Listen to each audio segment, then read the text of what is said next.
નીચેની શ્રેણીમાં આગામી પદ કયું હશે? ક્વેશ્ચન માર્કની જગ્યાએ કયું આવશે? હું તમને એક થોડુંક એવું થોટ સમજાવી દઉં. સિરીઝ જ્યારે ધીરે ધીરે આગળ નથી વધતી પણ ફટાફટ આગળ વધતી હોય એટલે કયો નિયમ લાગુ પડે? યાદ રાખજો, ગુણાકારનો નિયમ લાગુ પડે. 1 ગુણ્યા 2 બરાબર 2 વત્તા 6 બરાબર 8.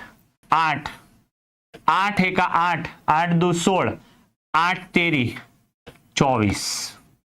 24 વત્તા 11 એટલે 35. પછી 35 ગુણ્યા અહીંયા 2 આવ્યા 3 આવ્યા તો કમ્પલસરી અહીંયા 4 આવશે. 35 ના ડબલ 70 ને 70 ના ડબલ 140.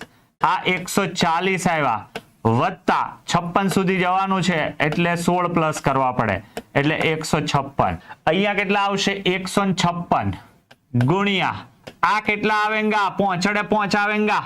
પાછળે 5 કર્યું તો 780 તો આવે જ આનો ગુણાકાર. ડન. ચાલો હવે જો આ 6 11 16 અહીંયા 5 પ્લસ કર્યા, અહીંયા 5 પ્લસ કર્યા તો હવે 5 પ્લસ કરો એટલે કેટલા આવેંગા? 21. 6 થી 5 પ્લસ 11, 11 થી 5 પ્લસ 16, 16 થી 5 પ્લસ 21 એટલે 801 આવેંગા.